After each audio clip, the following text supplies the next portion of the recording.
to the first question I had is how did I end up in Sri Lanka? I suppose I should address that now. Um, Probably in the early 1990s, I got on a plane going from Detroit to New York City, and I sat next to a Catholic priest. His name was Father Quintus Fernando from the Gumbo area, a little bit. I think from Chilau. Anyway, long and short of it is we had a long discussion, a long talk about things, and at the end of our flight,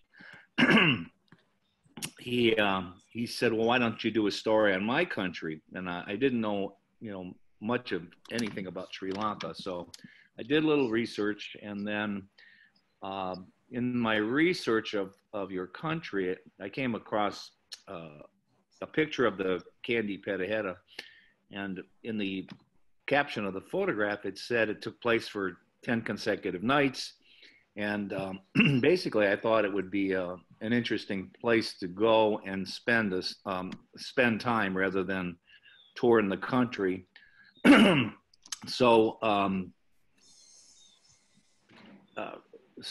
although I've been to Sri Lanka about 15 times, I haven't seen a lot of your country other than Kandy and Jaffna and Colombo, of course, and a couple other places that the American Embassy has taken me to do workshops or one thing or another in that regard.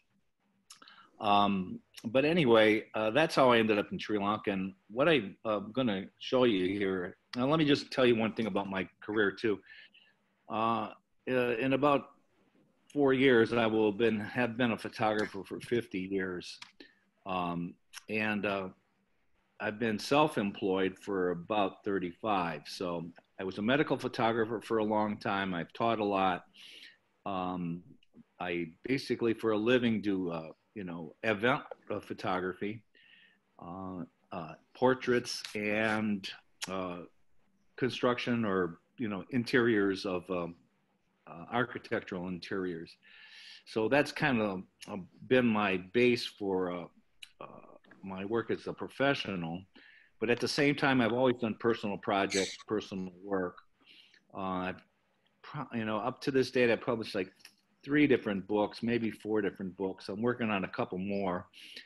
And as far as the current situation we're all in with COVID, all our event work has kind of disappeared. Obviously no one wants to have gatherings or things like that. So it's been pretty quiet in terms of professional work. But at least it's given me time to go through a whole lot of personal images and addressing personal projects that aren't necessarily income generating. So but although I have a couple degrees, advanced degrees in photography and in the arts, but I think like probably most people consider myself self-taught, because as you go through your career, you learn by your mistakes, and you learn by taking on projects either that are assigned. That's where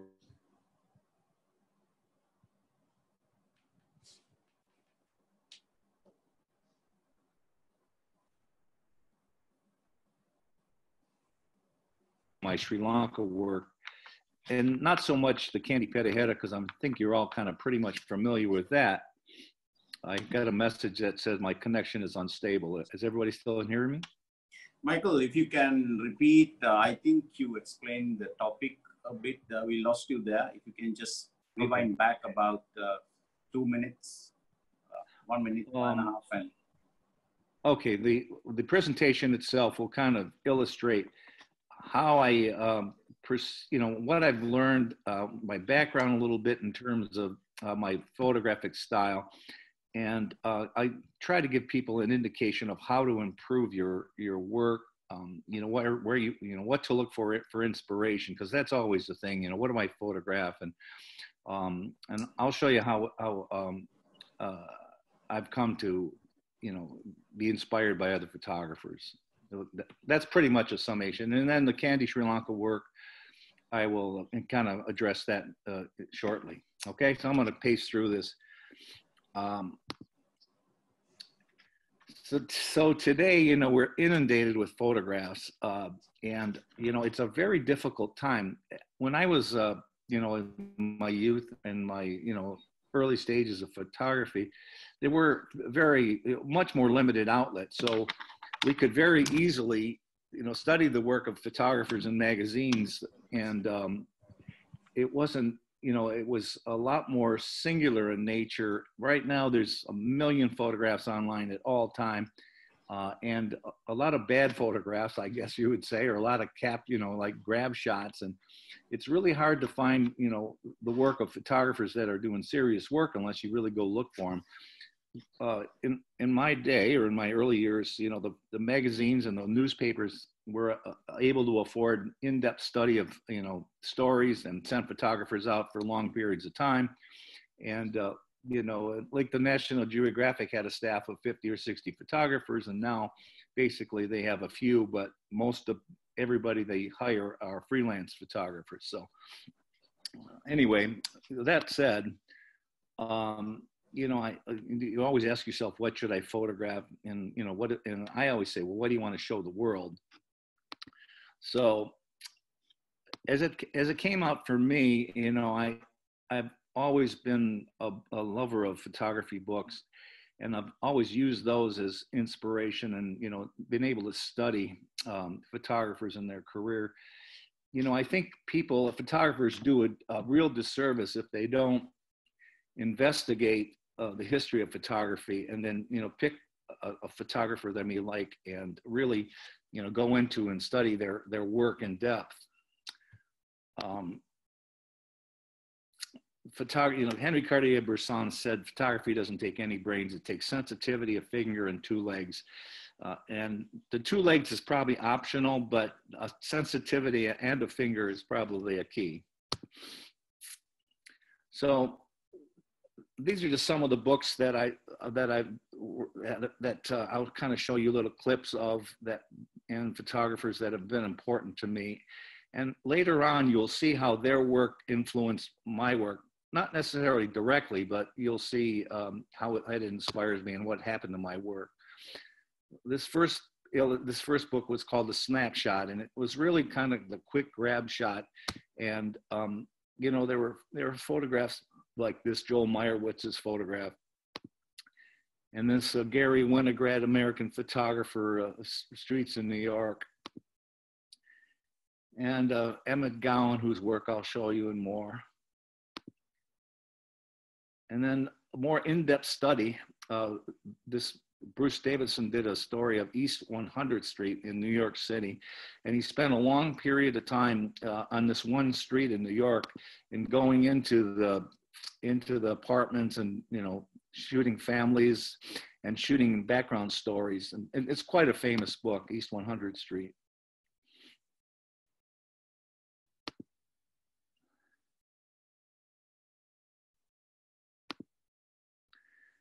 And then this is son of a bitch. The humor in photography is always something that, as Romesh and I were laughing about things, that sensitivity, that, that enjoyment of life, you kind of, it's something that, appears in some of my work. And, these things that photographers shot, and this beautiful photograph, I think, in Paris, I would imagine. Elliot, and this is in the, American West. And on reading, you'll see photographs that I kind of later on of my own that were kind of inspired by this. It was a book on reading, and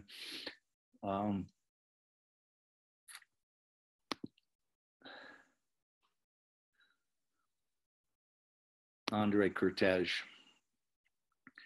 And I think photographers do really an injustice to themselves if they don't really go into this work, if nothing else, to study layout and study, how a photographer handled, arrangement of objects and, composition.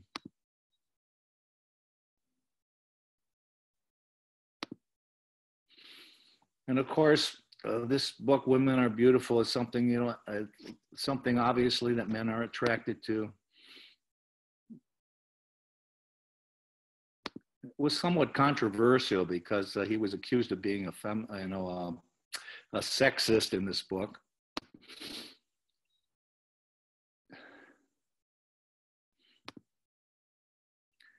And then for pure joy, Philippe Halsman did this book called The Jump Book, and it was to my subjects who define gravity. And he did these things. He asked people to jump, you know, after he made like official portraits, etc. He asked everybody. These are all movie stars, and you know, that was before that was Jerry Lewis and Dean Martin. This is Audrey Hepburn, Marilyn Monroe. This is Richard Nixon, the then president of the United States. So, you know, there's a treasure of images and ideas in photography's history. And if you're looking for, you know, where do I go and really what do I photograph, I think, you know, start pacing through, you know, some of these great photographers will help. Photograph of Alfred Stieglitz. This is even going back to the early years of photography. It's called The Steerage. Another Alfred Stieglitz image. Another Andre Cortege image. Another beauty. These are really classic photographs. Portraits by Arnold Newman. Really great portrait photographer. And Cartier-Bresson, if you're unaware of his work, he became known as a photographer who had photographed a decisive moment. And if you kind of study this picture, there's a real interesting thing. Well, of course, we see this in decisive moment here, but if you look here, there's a poster of a ballerina doing a very similar thing. And if it's probably hard to see in this, but this clock is at well, it would be about 20 minutes to 4. Which would indicate this same design, if you will. Anyway, it's a really beautiful photograph, and I'll show you. I'll point something out to you later on. The beautiful photograph of Cartier-Bresson. His portraits are more environmental studies. Cartier-Bresson in Japan. And Bruce Davis in the United States in the South, a worker getting paid minimal. And then in art school, we studied photographers like Dwayne Michaels, and I'll pace through these. This is called Building a Pyramid.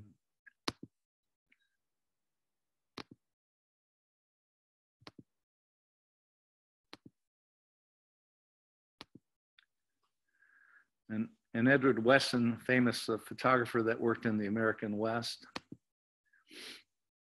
And Emmett Gowan, who centered, really photographed a lot with his family.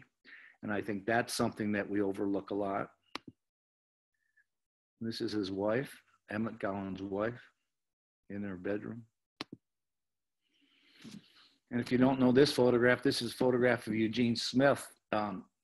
This was just post-World War II. He had been seriously injured in the war and was out of commission, out of work for an extended period of time. And the doctors told him he would never photograph again. And basically when he came back around, these are his 2 children. It was in his backyard. And it was called Walk to Paradise Garden. It's probably sold more images than anything else he did. This is a contemporary photographer that's working in New Mexico, actually Mexico, not New Mexico, in Mexico, the country, Flor Gardino. And really a wonderful way to make portraits. And the last few, this is Helen Levitt, who was working in the city of New York City. And the other thing I can tell you is I always look for the quality of light. And I made a trip to Paris and really spent probably the most of one day documenting these different paintings. And I think we would do ourselves a disservice if we don't really study painters, because, you know, we have to grab images that are quick and, you know, sometimes either instantaneous, quick decisions we have to make. Well, a painter has much more time to study and to, you know, arrange things, which, you know, we really don't as a painter does, with especially with not as much time. So the other thing is just the basic quality of light. You know, as photographers, could we really capture this? Well, when we were shooting film, we probably would have a difficult time to cover the, you know, the darkness and the light areas. But with Photoshop, you know, we have a lot more tools and able to, you know, capture some of this kind of lighting. This really soft, beautiful lighting. Same here, you know, with the direction of light. You know, I saw a photojournalist one time, and he had this way of printing that he would darken all surrounding edges. And I've kind of used that always, because I think his point was, he did it almost excessively so, but I think his point was well taken, in that if you, when you were arranging and printing your images, if you can highlight areas that you really want people to look at, because people see now so many photographs, it's almost helpful at times if you show people where to look in the images. This beautiful yellow light. Okay, so yeah, I just showed you the quality light. This was the Kataragama Davali in Kandy. And, you know, as the sun set in the mountains, this beautiful orange light appeared. And, you know, it's really remarkable. And this actually photograph pretty much captures that light.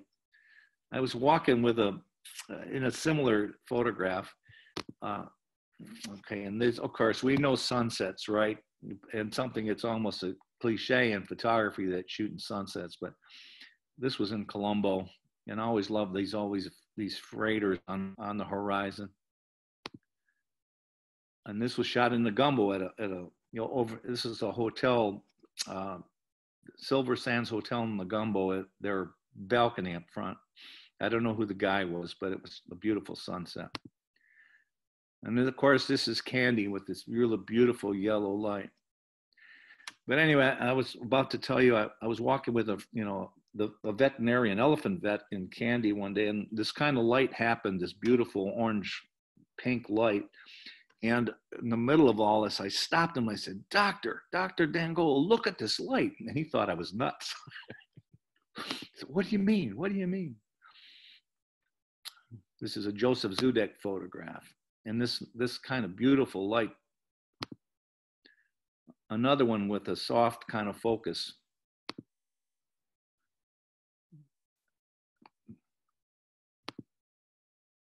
And this last group is a really good friend of mine, Louis Stetner, who photographed in Paris.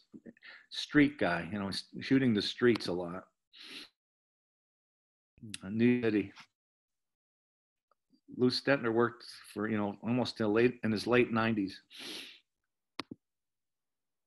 And this is Paris also. All right, so you've seen that kind of background, and now I'll show you some images that kind of illustrate, at least subliminally, where I come, what is responsible, some of the images I've made. It's a famous place in the American West. This is called the Yosemite National Park. And if you saw the president lately, our president, he pronounced it Yosemite. So he got a lot of grief about that. So actually people started making shirts that said Yosemite. But this is Yosemite National Park. And this famous water. I went there with my father I guess I can't remember the date of this. It's probably in the 90s too. He had just retired, and this is my father in heaven. He's no longer with us, but that's what I titled this as. And then this Emmett Gowan image, like I mentioned earlier, he photographed his family and things of that nature. And this is my family. It was a birthday party, but all of a sudden it becomes much more than that. Well, these are my two nephew twins. Now they were born premature, so I got photographs of them in these little bassinets when they were just preemies, and now they're both well-grown men with their own families. So my brother Donnie, my dad, my brother Jay.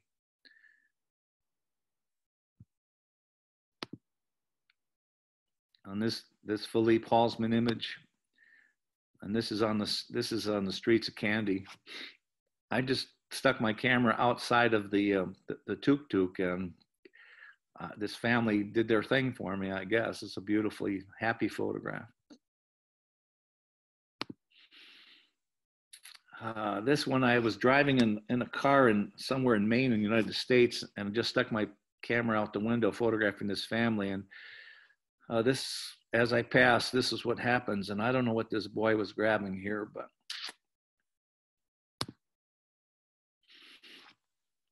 And this is Dwayne Michaels' photograph of his dad. And let me read you this, because he probably won't be able to, but he had in his work, he wrote a lot underneath his photographs. And this one reads as such: "As long as I can remember, my father always said that one day he would write me a very special letter, but he never told me what that letter might be about.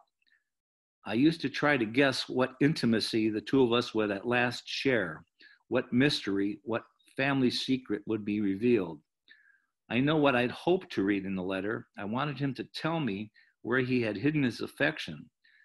But then he died, and the letter never did arrive, and I never found the place where he had hid his love." And so one day I was driving home from work, from hospital I was working at, on my way home, and did this drive for a long time. And I'll read you what I wrote under these photographs. It said, "Every working day for the past 3 years, I've been through what is known as the Southfield Jeffries interchange, basically the highway. At times this area is bumper to bumper with traffic and stop and go, but most of the time it's the only 1 mile stretch of the Southfield Freeway that opens up to fast and free driving. I've seen some of the worst accidents on my way to work and back. Photography while driving should be discouraged." And the technical data is 1/250 of a second, f8 at 55 miles per hour. This image is in a museum somewhere. And then Imogene Cunningham's famous photograph of the unmade bed. And then I was at the Kandy, the Sri Lanka hotel in Kandy. And every day it was just a sheet on the bed. And every day after I would go out and make photographs, the maid would design the sheet on the bed in such a manner. So this is the maid bed. I tried to get her to tell me how many designs she knew, but she didn't quite understand the question. And this is Max Yavsno's photograph. He worked in San Francisco in the United States. And years later, I made this photograph in Detroit at a stadium here, which is Detroit Tiger Stadium. And this is a Cartier-Bresson photograph. And this is my family on the beach waving to our children in a lake.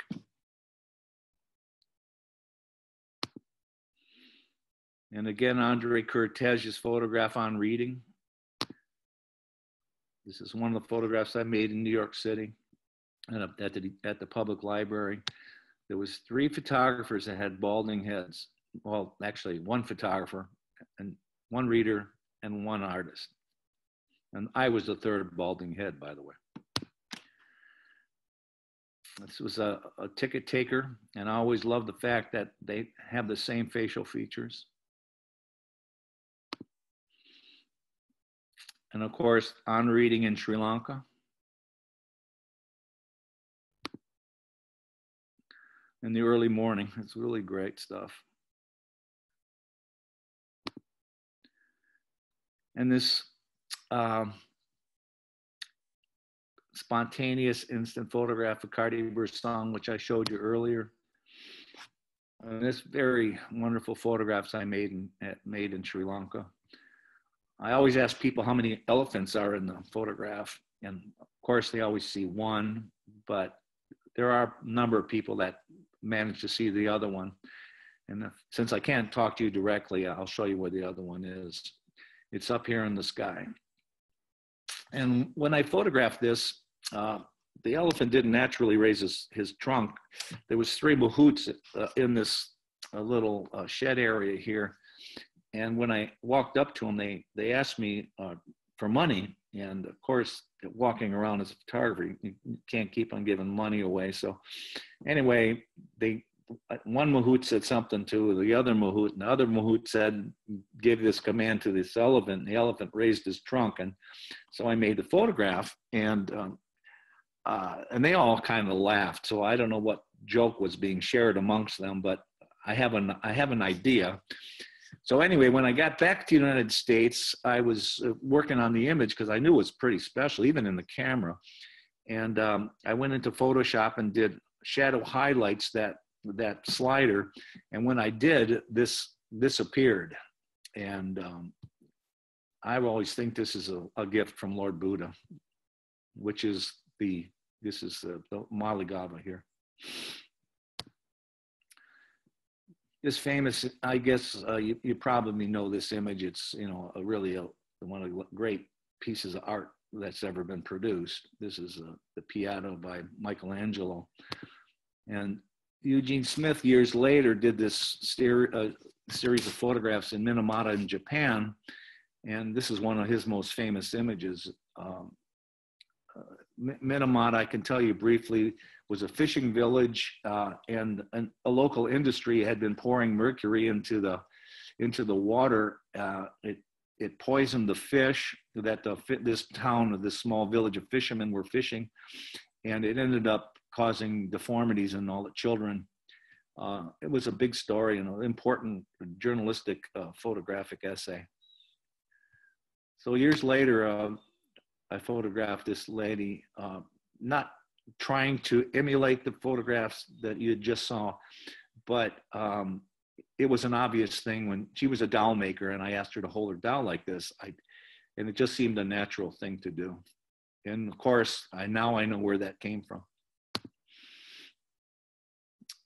This is a photograph in Kandy at, I think it's the Patini Diwali. This woman was praying, and as I was very, very close to her, and I was shooting a wide camera that kind of made a lot of noise. So I photographed her, but I didn't want to disturb her. So I made 2 photographs, one with the book down while she was reading, and then she would put her prayer book in her face and pray silently. And that's what this image is. This Flor Gardino photograph from Mexico I mentioned earlier. And as I've done portraits my whole life, and I always try to figure out what to do with people's hands, because they become, I think it's a key element when you're photographing people. So again, and when I was in Paris, I was, studying, and it's not only Paris, you can go in any museum, even, any museum in Sri Lanka, and start studying what, painters do, because they can, in fact, take time to, arrange people in the way they want it.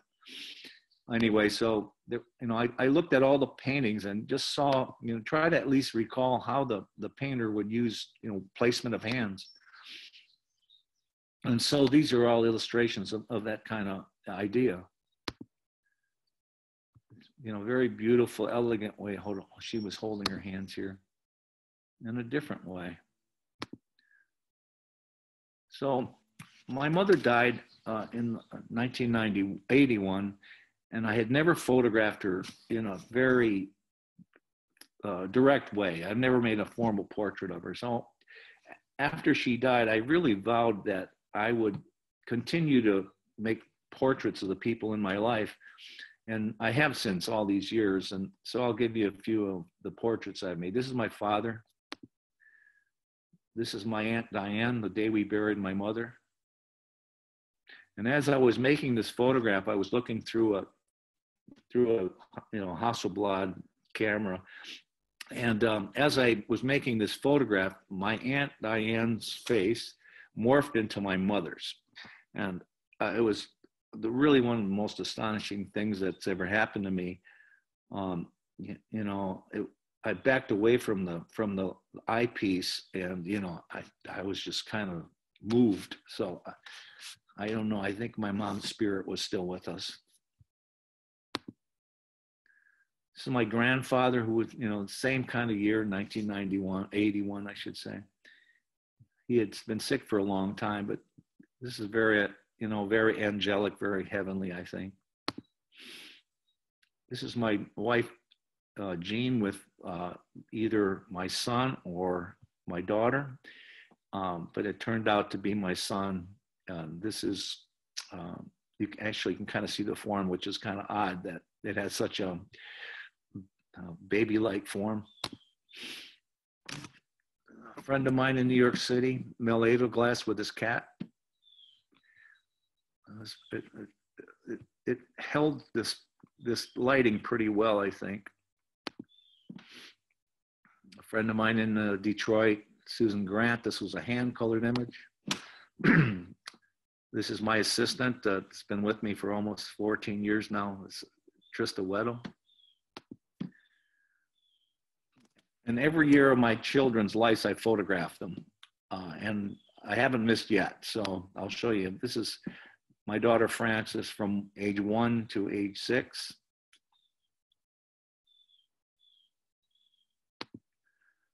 From age 7 to age 12. And I tried to initially try to do it around their birthdays, but it's not always worked out that way. But at least I've got them all done within the year that,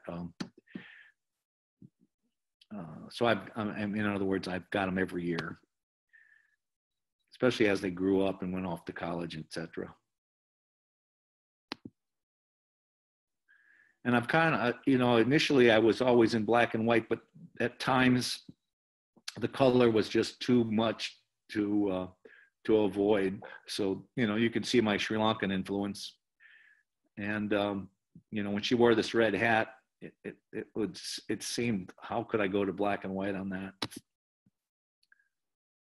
And this is her at 31. And this is my son at 1 to 6 years old. If you have children, they don't stay, when they're like this, they kind of disappear after a while. So you got to love them when you can. Keep them on your lap.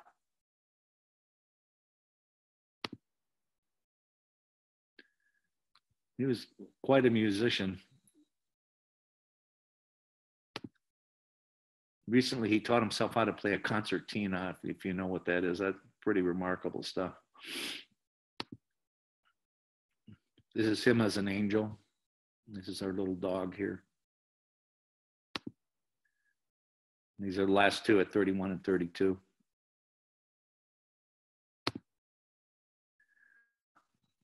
I think as we go through photography, it's good to show your images to your friends, but I think your colleagues, can really add a lot of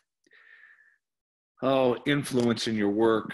And at the same time, influences, they can urge you on to, to continue on, and because I think it's, without some guidance, it's, you're trying to get through this by yourself. And I think in photography in particular, it really helps to have feedback, good or bad. This is a scene from a movie, and I love showing this. Let me give you some background. The movie is called, let me see, it's a Woody Allen film, Midnight in Paris. And what happens is he goes back in time, this gentleman here, he goes back in time and he meets the famous writer, Ernest Hemingway. And I'll play this, hopefully it'll play for me and you'll hear it. When you're ready. Novel. About what? About a man who works in a nostalgia shop. What the hell is a nostalgia shop? A place where they sell old things, memorabilia, and terrible. No subject is terrible if the story is true, if the prose is clean and honest, and if it affirms courage and grace under pressure. You know, can I ask you the biggest favor in the world? No. What is it? Would you read it? You know. Yeah, it's like 400 pages long, and I'm just looking just for, just an opinion. My opinion is I hate it. I mean, you haven't even read it. I'll hate it because I hate bad writing. If it's good, I'll be envious and hate it all the more. You don't want the opinion of another writer. Yeah, it's just, you know what it is? It's just, I'm having a hard time, trusting somebody to evaluate it. Writers are competitive. I'm not going to be competitive with you. You're too self-effacing. It's not manly. If you're a writer, declare yourself the best writer. But you're not as long as I'm around, unless you want to put the gloves on and settle it. No, I don't. So I guess the point is that, photographers, we are competitive with one another. But at the same time, I think, you have to, stand your ground and you have to learn. So I think it's good to ask for opinions and feedback, but at the same time, you have to kind of, take the challenge of being competitive, I think is what I'm trying to tell you here. So, which brings me to the book I did in Sri Lanka, which this is its title, Sri Lanka and the Kandy Esala Perahera, Discovering the Spirit of Buddha in the Land of Elephants. And if you can see me, this is the book. It's, I don't know, it's like, it's a big thing. It took me 15 years to do. There's 270 pages and about that as many photographs.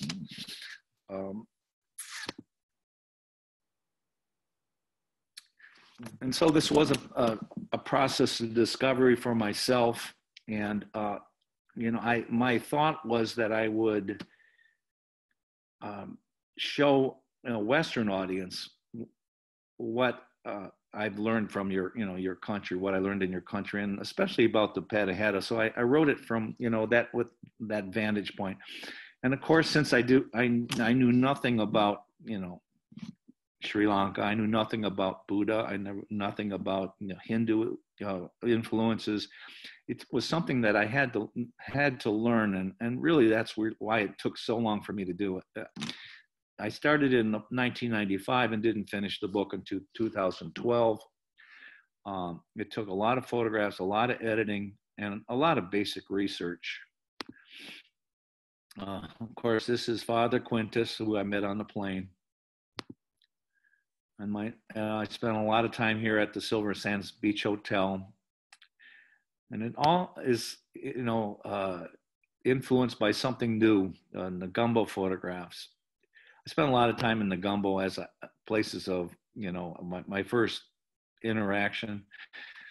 People laugh when I tell them, when I went to Sri Lanka the first time, I did no research. I didn't have a place to stay. I just kind of basically showed up. People thought I was nuts back here. But when I was photographing this, these guys told me to put the camera down and help them move the boat out of the water, these fishermen.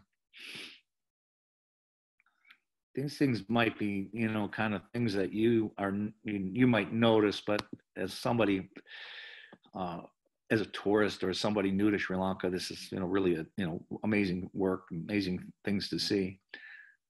This man was throwing these sharks outside of the boat. That's why they appear like as such. I always loved the arrangement she did with her fish. As I was photographing, this little girl was asking for actually begging, I guess you would say. I would assume that you all know what these boys are doing, but for those that don't, the wind was really very strong, and they had held a band that was making noise as they kept the band real tight. The fish and the sardines, I believe they are. And of course, I would see things that were so unusual for us, as Americans, or, coming from the Western world. This man holding these two long poles as he rode his bike was remarkable. And of course, there I am. And Father Quintus was driving me around at that point. And of course, Kandy itself. And the monkeys around the hotel, here in the United States, we have squirrels running around everywhere, but, in Sri Lanka, of course, they're the monkeys. And my hotel was just down the street from this pool, which the Maligava, I guess, is part of their enterprise. So I'd photograph, what the street life. It's a man getting his daughter to school bus. And hopefully you see the influence of all those images that I had shown you earlier. The joy of these boys playing leapfrog and playing marbles. And as I was photographing this boy, he decided to show me a backflip in front of the Maligava.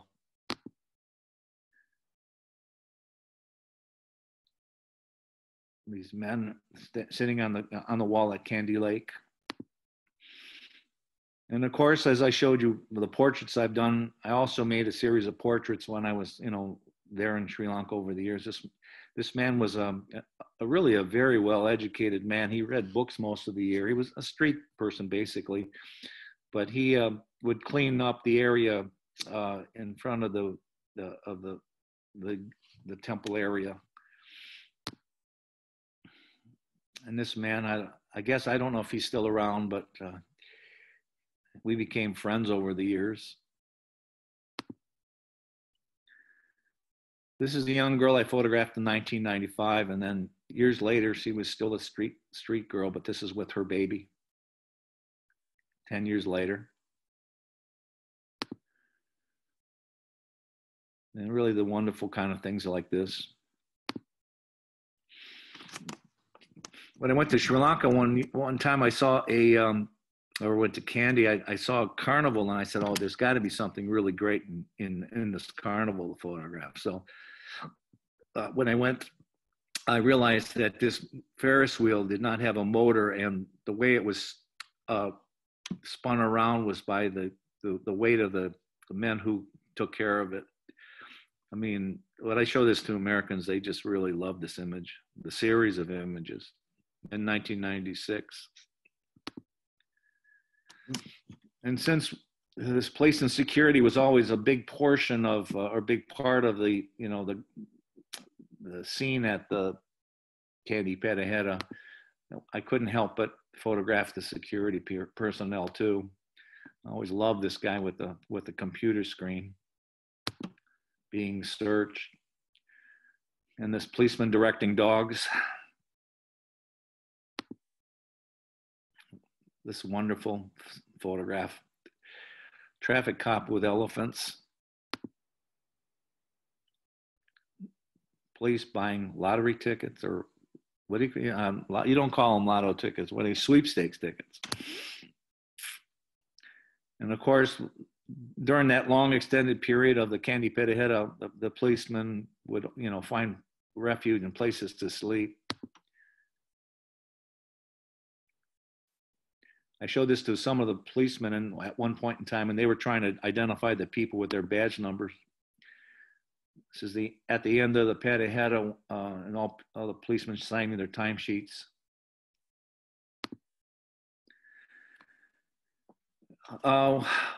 When I had photographed the Kandy Perehera, I think in 95, 96, 97, and I came in 98, just after the bombing of the temple.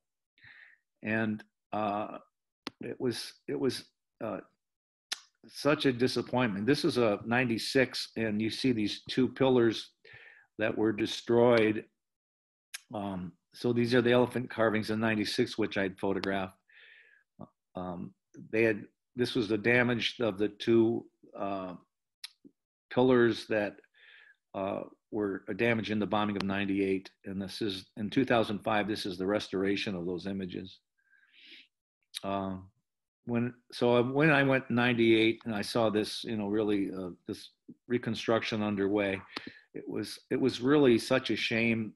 And that year and after years after that, security became so tight that it became really disappointing. And for a number of years, I did not go back. I went probably a couple, maybe 3 or 4 years before I returned, hoping that I would go back to that area that was always open and free in front of the Maligava. But it never to this day has happened. As you probably know, gates are everywhere now, and checkpoints are still something that we've just all come to live with in our age, I guess. Over the years, I did all this research on the tooth of the relic Buddha and the Maligava and the tooth relic itself, and the history. And so, I've continued to make those photographs year after year. And these are just some of the things that just a beautiful, beautiful place. And I miss not being there.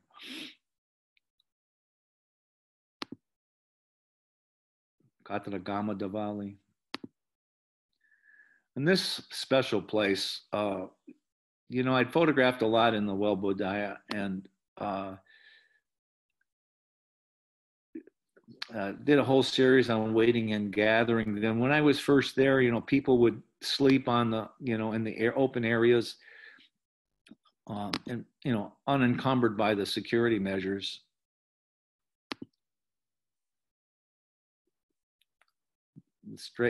These are more portraits of the street people.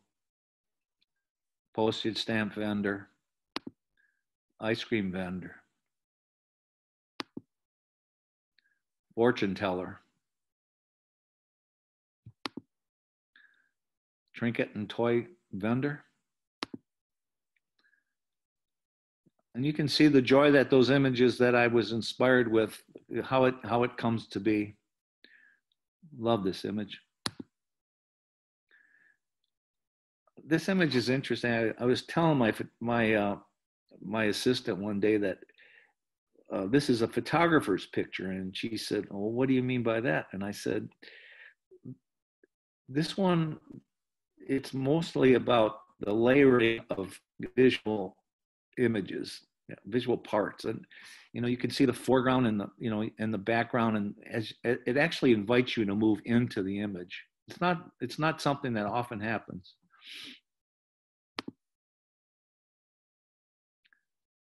Crowds. It's much different than this one. This one's just, you can see the force where it's holding you back. The preparation of the Kandy Perehera always was interesting to me.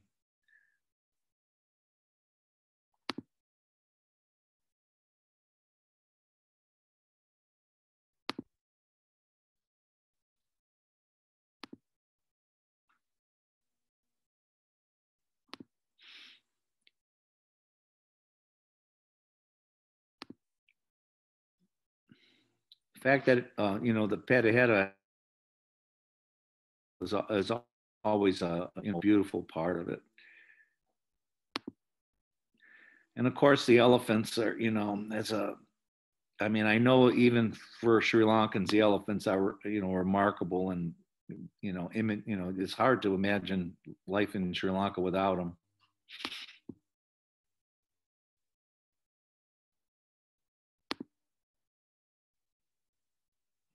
These notations were really for when I give an address to, to Americans. It kind of spells out a little bit more in detail, and I can address that. But I guess you really, as Sri Lankans, what the Perehera is and its importance culturally and religiously.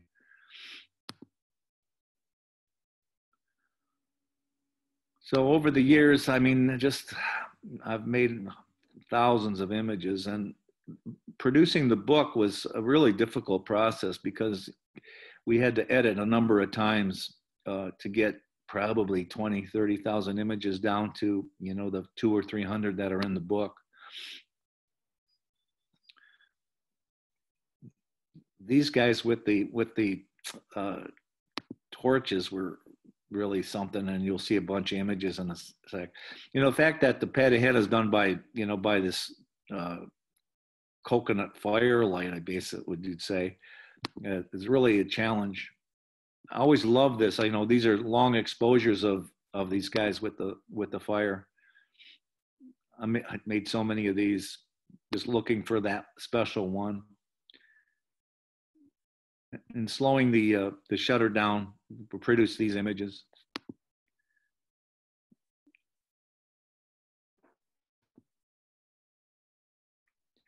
You know, the fact that it's such a, you know, a religious and a cultural event was always something that was appealing. I'd watched the recent broadcast periodically. It would come up in my, you know, as a morning thing for me, and I couldn't help but kind of keep an eye on what things. I just noticed now that, you know, all the areas where it was always busy with people were, you know, kind of eliminated this year. These are the guys from the Kataragama Diwali, and I'll show you more pictures of that. So over the years, I finally got this vantage point of the Perehera by going way on top of this hotel in one of the routes, and finally made some really nice images of the spectacle itself. And the day Perehera to me was always somewhat, you know, anticlimactic, because it was, you know, easy to visualize. It was easy to photograph, much more easy to photograph, much more colorful. So this is from the Queen's Hotel.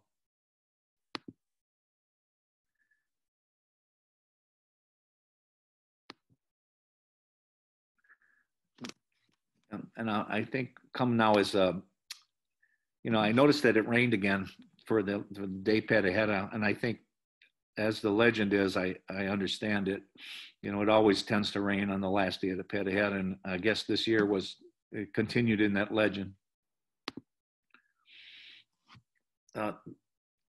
This is the cavity of the Kataragama Diwali, and I think I end with this, but when I first went into the area, one of the men walked up to me and he said, "What is your name?" And I said, "My name is Michael." And he goes, Michael Jackson. And so we all became friends. And over the years, I would always go to this Kataragama Diwali, and I made friends with many of the men, and they allowed me really easy access and to their traditions and to their way of doing things.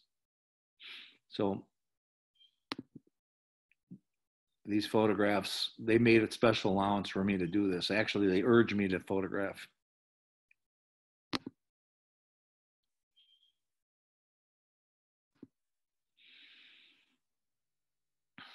And of course, the fire walking. This is the chief of the Diwali, and that's his grandson as he walked on the water.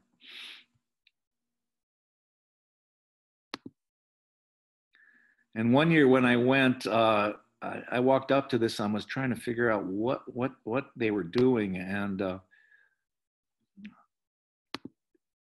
what it was is that they walked through the procession with this man hanging from this structure that they wheeled through the procession. It only happened one time that I'm aware of. They were told it was inauspicious, and I think it was rather difficult for the tourists to deal with, in my estimation. And that's kind of what it looked like. And the pilgrims were always something that, you know, I felt a special honor to be able to, you know, to photograph with. And because it has a sense of prayer, I won't read you all this, but this is photographs I made in the Welbudaya, and you know, it was always difficult to photograph in there, but they were so gracious. The people were so gracious. They didn't feel, I tried to be as inconspicuous as I could, but a big white guy with a camera, I never had any kind of, I never felt that I was intruding, but I was always very careful.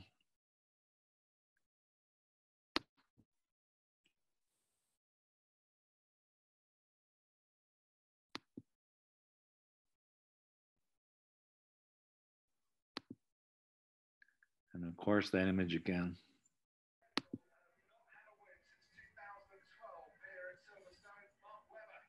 Uh-oh, I'm hearing somebody. Anyway, the flowers and the Buddhas, they were always very, very special, very appealing. This area here, I walked by this one area and someone had laid out these flowers, and a few hours later, they were all dried. And even as flowers must fade, so does my body march to the state of destruction. These are prayers that I found in a book about, Buddha and reflection.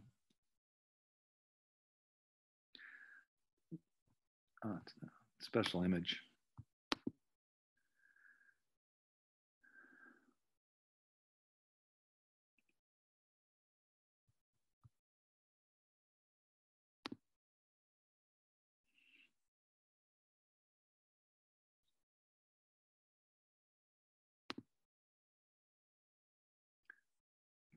This photograph, my assistant insisted we include in the book.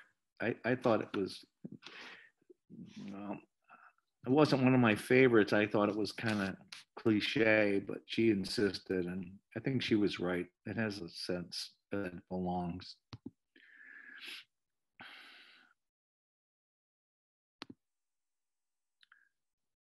This was photographed from the balcony of the Queen's Hotel, children going to temple. And lastly, the tourist. This poor lady in blonde hair, she was kind of inundated by the Sri Lankan men. Yeah, now that was a tourist for sure. And this wonderful Sri Lankan family was so gracious with being attacked by the Chinese visitors with cameras.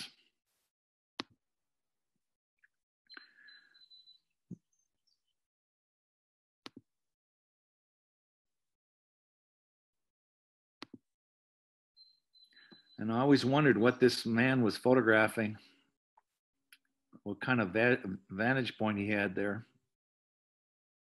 The rear end of the elephant.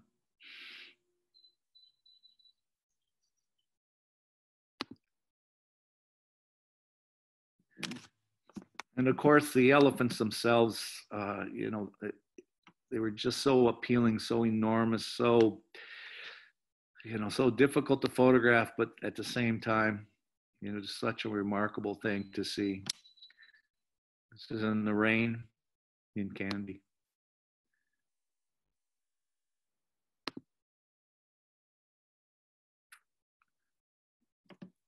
The coffee planters fountain. Love the different directions of their trunks.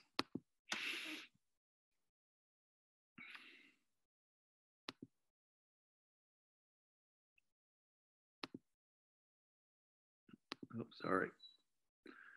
I show this to Americans. They're wondering I have to tell them this is a guy with a hose feeding the elephant. And I always love this image with the same pattern as the elephant's trunk. And mahouts with their charge.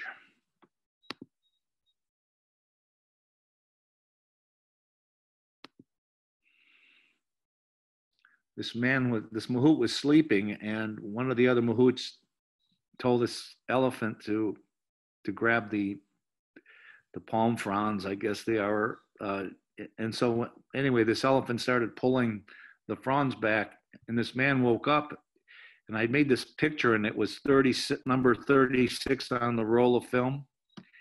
And so as I was changing my roll of film, this man woke up.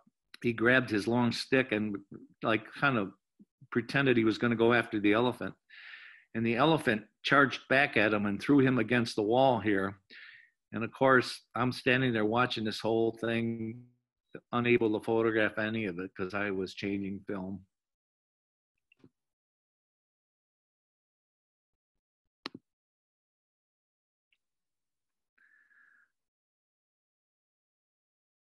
Is this a tradition you may be aware of, to bring good fortune, to bring courage to a young person as they do this?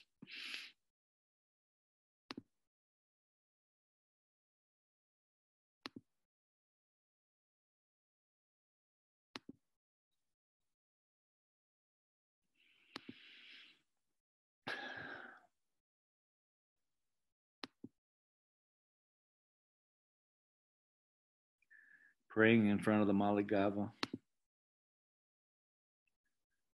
And Mickey Mouse.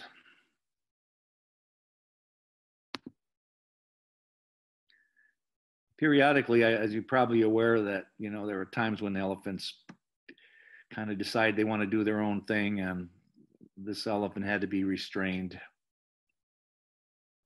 I was walking with the Dr. Dangola,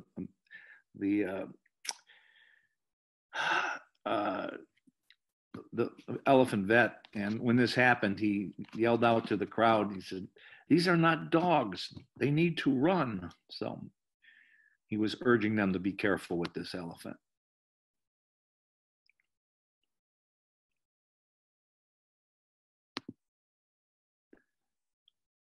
And this, of course, was the most famous of the images that I made in Sri Lanka. And this is the Royal Botanical Garden just down the road. I saw this immediately when I walked around the corner. It was just made 2 or 3 images of this, but it was just a natural thing to see.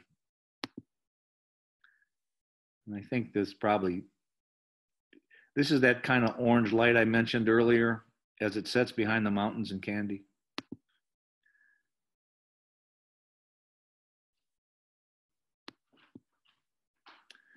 And then when I went back home to Detroit, one of my early trips after seeing all this, we have a Thanksgiving Day. It's a kind of a Remembrance Day here in the United States, and there's always a big parade in some of our cities. And this was a float that was brought through the town, and I was watching this, just reflecting on what I had been and what I had seen that first year. So after doing all this, the way this book came about, I first designed it as best as I could and put it in a format with editing, and had a blurb software book. There's a company in the United States that makes books, and I think now you can actually get them shipped overseas, but they're about maybe anywhere from $100 to $150 US for a sizable book. And anyway, it was software you can lay it out, which is not too difficult to master. But I did it this way first, just to get a sense of the images.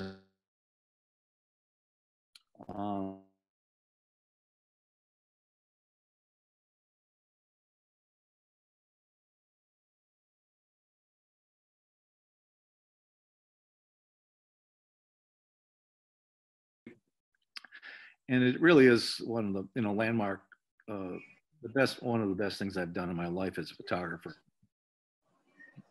I just got a message, it's unstable.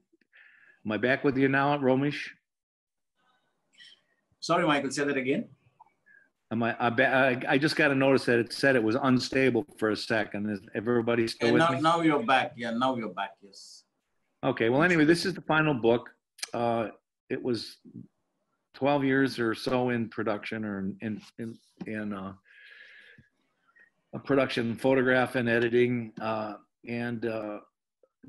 There are, I did come to Sri Lanka, and we exhibited the work with the help of the society.